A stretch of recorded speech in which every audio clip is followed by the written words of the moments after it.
Baik, selamat siang teman-teman dan Pak Wawan. Hari ini kami akan mempresentasikan hasil kerja dari kelompok kami terkait dengan algoritma sistem operasi, yaitu algoritma penjadwalan, yang dimana kami mengambil priority scheduling preemptive.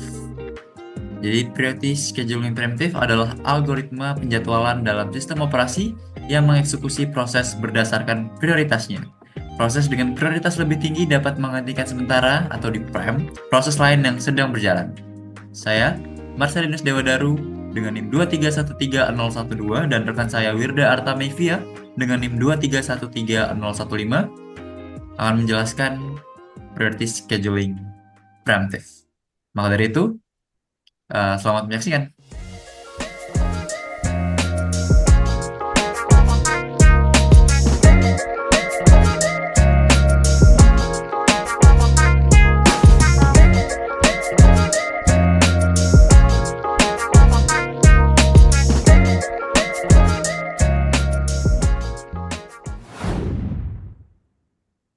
Dalam sistem operasi, scheduling adalah mekanisme yang digunakan untuk menentukan urutan eksekusi proses di CPU.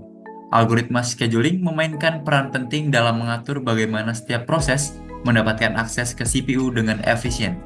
Tanpa algoritma ini, proses-proses dalam sistem mungkin akan bertumpuk, yang menyebabkan keterlambatan eksekusi dan pemakaian sumber daya yang kurang optimal. Penerapan algoritma scheduling memungkinkan sistem untuk mencapai keseimbangan antara waktu respons, throughput, dan pemanfaatan CPU. Dengan memastikan proses-proses penting diprioritaskan atau diatur sesuai urgensinya. Algoritma scheduling berperan dalam meningkatkan kinerja sistem, menjaga stabilitas, dan memastikan bahwa sumber daya CPU digunakan secara efisien dalam menjalankan berbagai proses secara simultan atau secara bersama-sama. Priority scheduling preemptive adalah algoritma penjadwalan yang mengeksekusi proses berdasarkan tingkat prioritasnya. Pada algoritma ini, setiap proses diberi nilai prioritas tertentu, dan proses dengan prioritas tertinggi akan selalu dieksekusi lebih dahulu dibandingkan yang lainnya.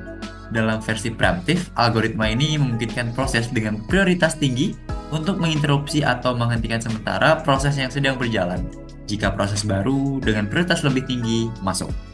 Hal ini memastikan bahwa proses-proses yang lebih mendesak ditangani lebih cepat, yang sangat berguna dalam sistem yang membutuhkan respons cepat, seperti pada real-time systems. Lalu, di sisi lain adalah priority scheduling non-preemptive. Algoritma ini adalah varian dari algoritma penjadwalan yang mengeksekusi proses berdasarkan prioritasnya, namun dengan pendekatan yang berbeda dari versi preemptive. Dalam versi ini, begitu sebuah proses mulai dieksekusi, ia akan terus berjalan hingga selesai, meskipun ada proses baru dengan prioritas lebih tinggi yang masuk. Artinya, proses dengan prioritas lebih tinggi harus menunggu hingga proses yang sedang berjalan selesai, sebelum akhirnya dapat dieksekusi. Namun, dalam pembahasan ini, kelompok kami hanya akan fokus pada priority scheduling preemptive.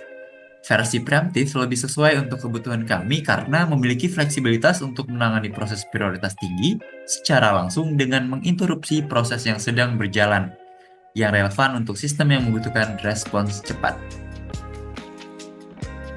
Lalu kita masuk ke cara kerja priority scheduling preemptive.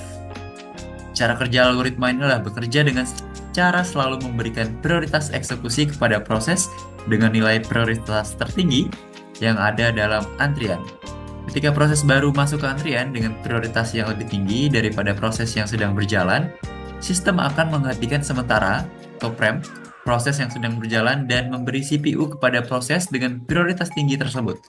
Proses yang ditunda ini akan dilanjutkan kembali setelah proses prioritas tinggi selesai atau ada proses lain dengan prioritas lebih tinggi yang masuk. Dalam mekanisme ini, setiap kali proses baru datang, sistem akan mengevaluasi prioritas semua proses yang ada dan menentukan proses mana yang harus dijalankan selanjutnya. Hal ini memastikan bahwa proses-proses penting atau mendesak ditangani secepat mungkin, sementara proses berprioritas lebih rendah dapat tertunda untuk sementara waktu. Lalu kita masuk ke bagian flowchart dari algoritma priority scheduling preemptive. Bisa kita lihat di sini diawali dengan mulai, lalu masuk ke input. di mana input ini sendiri adalah proses baru yang tiba. Lalu langkah selanjutnya adalah kita masuk ke decision, yang dimana ada sebuah pilihan antara lebih besar proses baru atau proses berjalan. Jika proses baru lebih besar, maka akan dilakukan sebuah eksekusi, yaitu menghentikan proses berjalan atau di prem, kemudian mulai proses baru yang baru tiba tadi. Namun jika proses baru tidak lebih besar dari proses berjalan, maka proses baru tersebut langsung masuk ke dalam proses antrian. Nah, kita balik lagi ke eh, pilihan atau keputusan jika proses baru lebih besar daripada proses berjalan. Maka proses yang sedang berjalan akan dihentikan dan masuk ke dalam antrian, lalu proses baru dimulai eksekusinya hingga proses tersebut berjalan dengan selesai. Setelah proses tersebut selesai, maka langkah selanjutnya adalah akan diambil proses prioritas tertinggi dari antrian. Dan proses tersebut akan dijalankan hingga ada proses baru yang tiba. Dan proses baru yang tiba akan dilihat kembali apakah proses baru tersebut memiliki prioritas lebih tinggi ataupun lebih rendah. Jika lebih tinggi, maka akan menghentikan kembali proses yang sedang berjalan dan langkah-langkah seterusnya sama seperti sebelumnya hingga ke proses yang terakhir selesai. Lalu kita masuk ke keuntungan dan kerugian priority scheduling preemptive. Jadi keuntungan dari algoritma ini adalah memberikan efisiensi waktu yang tinggi dalam menangani proses-proses yang bersifat kritis, terutama pada sistem yang membutuhkan respons cepat atau real-time processing. Dengan memberikan CPU kepada proses berprioritas tinggi secara langsung, sistem dapat memastikan bahwa tugas-tugas penting mendapatkan perhatian segera, sehingga membantu menjaga stabilitas dan performa dalam lingkungan yang memerlukan respons cepat tentunya. Lalu di balik keuntungannya tentu saja algoritma ini memiliki kerugian. Jadi kerugian dari algoritma priority scheduling preemptive adalah algoritma ini memiliki kemungkinan terjadinya starvation. Apa itu starvation? Jadi starvation adalah situasi di mana proses dengan prioritas rendah terus-menerus tertunda karena adanya proses prioritas tinggi yang masuk secara berkelanjutan. Selain itu, mekanisme preemptif ini juga menambah kompleksitas pada sistem karena sistem harus secara dinamis menginterupsi proses dan mengatur ulang eksekusi, yang bisa membebani sumber daya, terutama jika ada banyak proses yang perlu dijadwalkan secara bersamaan. Oke, langsung saja kita masuk ke contoh soal yang pertama dari hasil kerja kelompok kami. Jadi, terlihat dalam tabel terdapat 4 buah proses dimulai dari P1, P2, P3, dan P4. Di mana P1 sendiri memiliki waktu kedatangan atau arrival time 0, burst time atau BT 5, dan prioritas 3. Lalu P2 memiliki waktu kedatangan atau arrival time 1, burst time atau BT 3, dan prioritas 1. Kemudian P3 memiliki waktu kedatangan atau arrival time 2, burst time atau BT 8, dan prioritas 4. Kemudian yang terakhir, P4 memiliki waktu kedatangan 3, burst time 6, dan prioritas 2. Kemudian kita langsung masuk ke langkah penyelesaiannya ya teman-teman. Jadi pada pertama kali kita akan masuk ke waktu 0, di mana di waktu 0 ini proses yang tiba adalah P1. Lalu P1 mulai dijalankan karena satu-satunya proses yang ada. Jadi CPU dieksekusi oleh P1 selama satuan waktu. Mungkin bisa dilihat di sini di dalam antrian belum ada proses karena di waktu 0 ini P1 hanya satu-satunya proses yang tiba. Bisa dilihat pada gancar di bawah waktu 0 dieksekusi oleh P1 selama satuan waktu. Kita lanjut pada waktu ke-1. Nah, pada waktu ke-1 proses yang tiba kita lihat di tabel adalah P2. Kita lihat prioritas dari P2. Prioritasnya adalah 1. Jadi prioritas P2 lebih tinggi daripada prioritas P1. Maka dari itu proses yang sedang berjalan yaitu P1 dihentikan sementara atau preempted, lalu P2 dijalankan dan P1 dimasukkan ke dalam antrian. Seperti itu. Kemudian lanjut pada waktu kedua. Kita lihat pada tabel pada waktu kedua itu yang datang atau yang tiba adalah P3 dengan prioritas 4. Sedangkan proses yang sedang berjalan adalah P2 dengan prioritas 1. Bisa kita ketahui bahwa P2 memiliki prioritas yang lebih tinggi daripada P4. Maaf, daripada P3. Maka dari itu P2 tetap memiliki prioritas lebih tinggi daripada P3. Sehingga P3 langsung masuk ke dalam antrian dan P2 tetap dijalankan. Bisa kita lihat pada kolom antrian, terdapat dua proses saat ini yaitu P1 dan P3. Oke, kita lanjut ke waktu 3. Pada waktu 3, kita lihat pada tabel proses yang tiba adalah P4. Lalu kita lihat prioritas dari P4 adalah 2. Maka dari itu kita bandingkan kembali dengan P1. Lebih besar mana prioritasnya? Tentu saja lebih besar. Maaf, kita bandingkan dengan P2. Lebih besar mana prioritasnya? Tentu saja lebih besar P2. Karena P2 tetap memiliki prioritas lebih tinggi daripada P4, maka P4 langsung masuk ke antrian dan P2 tetap dijalankan. Kita lanjut. Kita masuk ke waktu 4. Pada waktu keempat ini tidak ada proses yang tiba ya teman-teman. Karena proses terakhir adalah P4. Lalu kita lihat selanjutnya adalah proses yang selesai berjalan adalah P2. Mengapa selesai? Karena burst time dari P2 sudah habis. Kita bisa lihat di dalam tabel burst time dari P2 adalah 3 satuan waktu. Dan pada Gantt chart P2 sudah dieksekusi selama 3 satuan waktu mulai dari waktu 1 hingga waktu 3. Maka dari itu proses pada antrian yang memiliki prioritas paling tinggi yaitu P4 dengan prioritas 2 masuk dieksekusi dalam CPU pada waktu keempat. Kemudian pada kolom antrian saat ini hanya terdapat dua proses yaitu P1 dan P3. Setelah kita lanjut kita masuk ke waktu yang kelima. Pada waktu 5 ini tidak ada proses baru yang tiba. Namun proses yang sedang berjalan yaitu P4 dengan prioritas 2 tetap berjalan karena memiliki prioritas lebih tinggi dibandingkan proses lainnya yang berada di antrian. Kita bisa lihat sendiri P1 dan P3 itu memiliki prioritas lebih rendah daripada P4. Maka proses P1 dan P3 akan tetap berada di dalam antrian menunggu giliran. Lalu P4 dieksekusi terus-menerus oleh CPU hingga selesai pada waktu ke-9. Karena burst time P4 habis setelah waktu 9. Bisa kita lihat dalam Gantt chart P4 telah dieksekusi sebanyak 6 satuan waktu dari waktu 4 hingga waktu 9.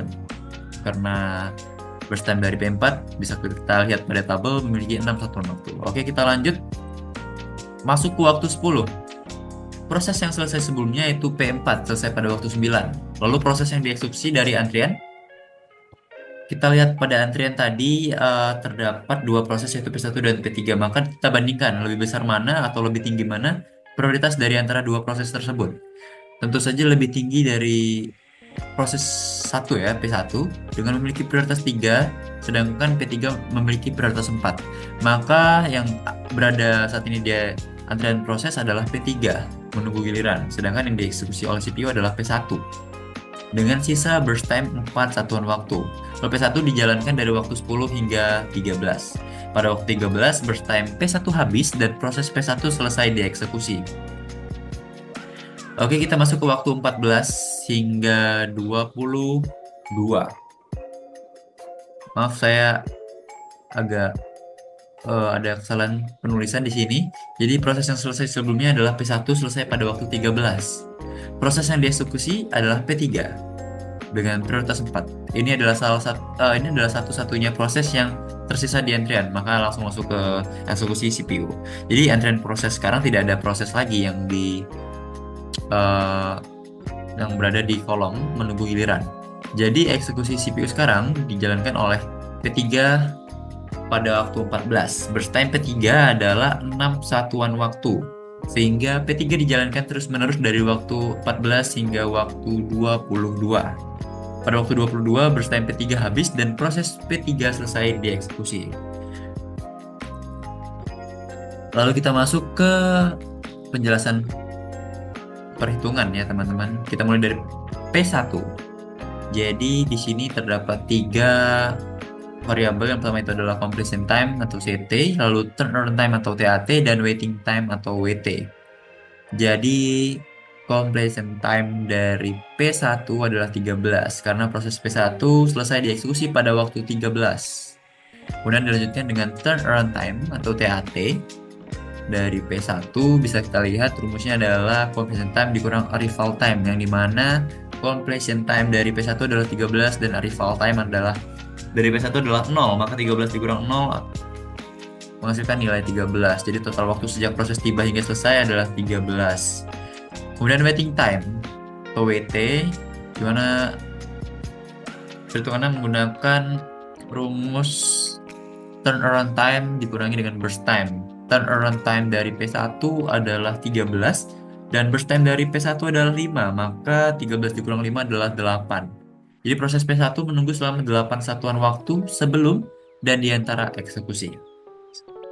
Sekarang kita masuk kepada proses yang kedua, itu P2 dengan completion time atau CT3. Maka proses P2 selesai dieksekusi pada waktu 3. Lalu turnaround time atau TAT dari P2 ini kita lihat dari CT dikurang AT sama dengan 3 dikurang 1 yaitu 2. Jadi total waktu sejak proses tiba hingga selesai adalah 2 satuan waktu. Kita masuk ke waiting time dari P2. Waiting time sama dengan turnaround time dikurangi burst time sama dengan 2 dikurang 3 sama dengan 0. Jadi P2 langsung dijalankan tanpa waktu tunggu setelah tiba. Oke, kita masuk ke P3. Completion time dari P3 adalah 22 ya teman-teman. Maka proses P3 selesai dieksekusi pada waktu 22. Turnaround time dari P3 adalah completion time dikurang arrival time, yaitu 26 dikurang 2 sama dengan 24. Jadi total waktu sejak proses tiba hingga selesai adalah 24 satuan waktu. Untuk waiting time-nya sendiri dari P3 ini adalah turnaround time dikurang burst time.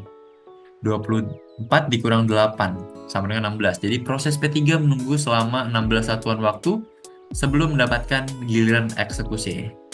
Lalu yang terakhir kita masuk kepada P4 dengan completion time 9. Jadi proses P4 selesai dieksekusi pada waktu 9. Turnaround time dari P4 ini adalah completion time dikurang arrival time, yaitu 9 dikurang 3 menghasilkan nilai 6. Jadi total waktu sejak proses tiba hingga selesai adalah 6 satuan waktu. Terakhir, waiting time atau WT dari P4 adalah turnaround time dikurangi burst time. Jadi 6 dikurang 0 dikurang 6 sama dengan 0. P4 langsung dijalankan tanpa waktu tunggu setelah mendapatkan CPU. Oke, demikian penjelasan dari contoh soal yang pertama, mulai dari langkah penyelesaian proses algoritma hingga perhitungan. Lalu untuk contoh soal yang kedua akan dipaparkan oleh rekan saya, Via.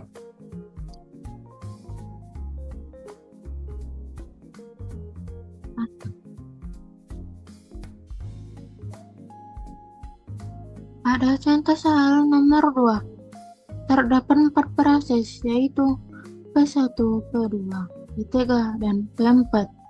Pada P1, waktu kedatangan IT 0, lalu berstem BT 7, dan prioritasnya 2. Lalu P2, waktu kedatangannya 2, lalu berstemnya 4, dan prioritas 1. Lalu P3, waktu kedatangan 4.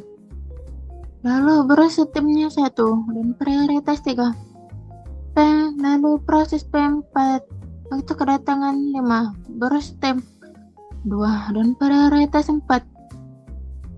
Lalu langkah-langkah penyelesaian waktu kosong proses yang tiba sama adalah P1 mulai dijalankan karena satu-satunya proses yang ada.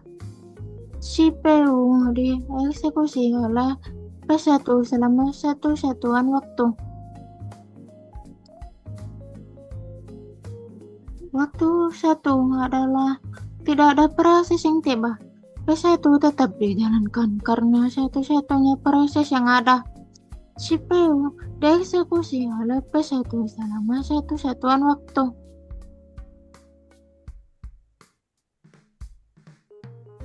Lalu pada waktu 2, proses yang tiba adalah P2. Proses 1, proses yang sedang berjalan adalah P1 dihentikan perempatan, lalu masuk ke antrian karena P2 memiliki prioritas lebih tinggi. Proses yang dieksekusi adalah P2, lalu antrian proses P1 menunggu di antrian. Lalu pada waktu 3 tidak ada proses yang tiba. Proses yang sedang berjalan adalah P2. P2 terus dijalankan pada waktu 3. Lalu antrian proses adalah P1 tetap menunggu. Lalu pada waktu 4 proses yang tiba adalah P3 prioritas 3. Proses yang berjalan adalah P2 prioritas pertama tetap berjalan karena memiliki prioritas lebih tinggi dan P3 masuk ke dalam antrian. Antrian adalah P1 prioritas 2 dan P3 prioritas 3. CPU adalah P2 melanjutkan eksekusi. Pada waktu 5, proses yang tiba adalah P4 prioritas 4. Proses yang berjalan adalah P4 prioritas pertama tetap berjalan hingga selesai karena memiliki prioritas tertinggi dan P4 masuk ke dalam antrian. Antrian adalah P1 prioritas 2, P3 prioritas 3 dan P4 prioritas 4. CPU adalah P2 melanjutkan eksekusi. Pada waktu 6, proses yang selesai adalah P2 selesai dieksekusi. Lalu proses yang berjalan P1 prioritas 2 mulai dieksekusi karena memiliki prioritas tertinggi di antara proses yang ada. Lalu antrian P3 prioritas 3 dan P4 prioritas 4. CPU adalah P1 mulai dijalankan. Waktu 7 sampai 10 adalah proses baru. Tidak ada proses baru yang tiba selama waktu ini. Lalu proses yang berjalan adalah P1 prioritas 2 terus dieksekusi karena memiliki prioritas tertinggi di antara semua proses yang tersedia. Lalu antrian adalah P3 prioritas 3 dan P4 prioritas 4 tetap berada di antrian menunggu giliran. Lalu sisa bersetem P1 adalah pada waktu 7. Lalu sisa bersetem P1 adalah 4. Lalu bersetem P1 terus berkurang hingga habis pada waktu 10. Lalu pada waktu ke-11 proses yang selesai adalah P1 telah selesai pada waktu 10 sehingga CPU tersedia. Lalu proses yang berjalan adalah P3 prioritas 3 mulai dieksekusi karena memiliki prioritas lebih tinggi dibandingkan P4 prioritas 4. Antrian adalah P4 tetap berada di antrian. Lalu CPU adalah P3 mulai dijalankan dengan bersetem pertama sehingga akan selesai pada waktu 11.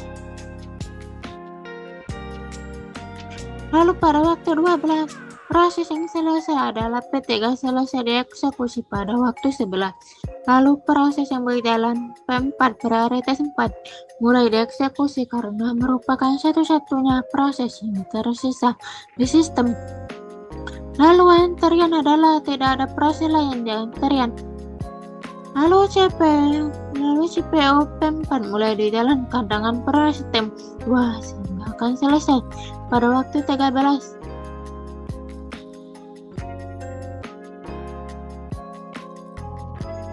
Lalu proses P1 completion time atau disingkat dengan CT adalah 10 karena P1 selesai pada waktu 10 setelah dieksekusi pada waktu 0 sampai 1 dan dilanjutkan pada waktu 6 sampai 10. Lalu turnaround time atau disingkat dengan TAT sama dengan CAT kurang IT sama dengan 10 kurang 0 sama dengan 10. Lalu total waktu sidak P1 tiba hingga selesai dieksekusi. Lalu waiting time atau disingkat dengan WT adalah TIT kurang BT sama dengan 10 kurang 7 sama dengan 3. Waktu menunggu di antriannya itu antara waktu 1 sampai 6. Lalu waktu tunggu di antrean P1 sebenarnya adalah satuan waktu 1 sampai 6. Tetapi di perhitungan WT sama dengan 3 tetap konsisten dengan formula TIT sampai BT. Lalu proses 2 pelatihan tim atau disingkat dengan CT 5 adalah 5 karena P2 selesai pada waktu 5 setelah dieksekusi terus menerus dari waktu 2 sampai 5. Lalu turun arrow tim CT kurang IT sama dengan 5 kurang 2 sama dengan 3. Lalu total waktu setup P2 tiba hingga selesai dieksekusi. Waiting time TIT kurang BT sama dengan 3 kurang 4 sama dengan 0. Dari P2 langsung dijalankan setelah tiba sehingga tidak ada waktu tunggu. Proses 3 adalah pelatihan time CT sama dengan 11 karena P3 selesai pada waktu 11 setelah mulai dieksekusi pada waktu 11. Lalu turun arrow time CT kurang IT sama dengan 11 kurang 4 sama dengan 7. Jadi total waktu sidak P3 tiba hingga selesai dieksekusi. Waiting time adalah TIT kurang BT sama dengan 7 kurang 1 sama dengan 6. Waktu menunggu di antrian adalah dari waktu 4 sampai 11. Lalu proses 4 pelatihan tim adalah 13 karena P4 selesai pada waktu 13 setelah dieksekusi pada waktu 12 sampai 13. Turun arrow tim TIT CAT kurang IT sama dengan 13 kurang 5 sama dengan 8. Total waktu sejak P4 tiba hingga selesai dieksekusi. Lalu waiting time adalah TIT kurang BT sama dengan 8 kurang 2 sama dengan 6. Waktu menunggu di antrian adalah dari waktu 5 sampai 12.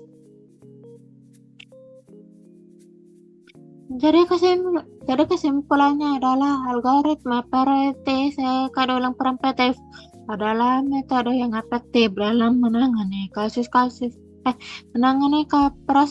kritis dengan tingkat prioritas yang berbeda, dengan kemampuannya untuk menghentikan proses yang sedang berjalan demi proses lain dengan prioritas lebih tinggi.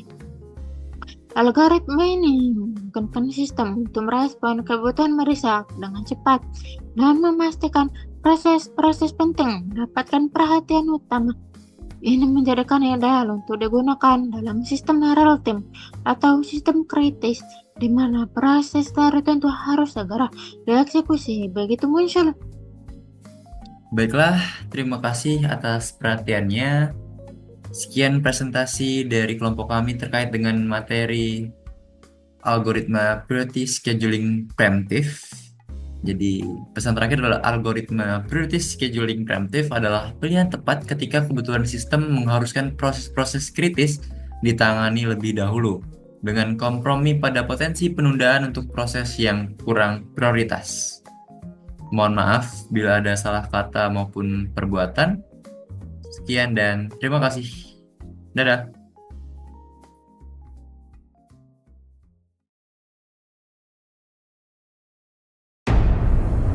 Dalam kehidupan seorang mahasiswa, manajemen waktu dan prioritas tugas adalah kunci kesuksesan akademik.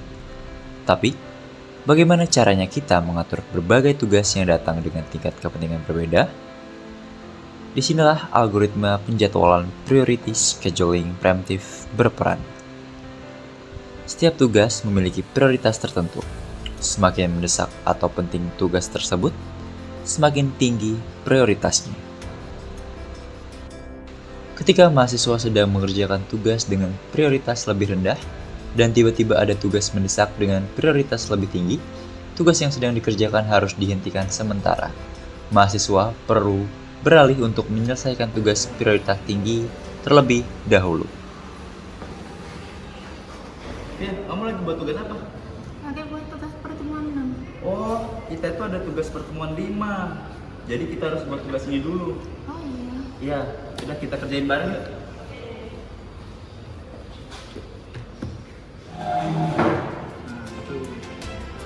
Setelah tugas prioritas tinggi selesai, mahasiswa dapat kembali melanjutkan tugas yang sebelumnya tertunda.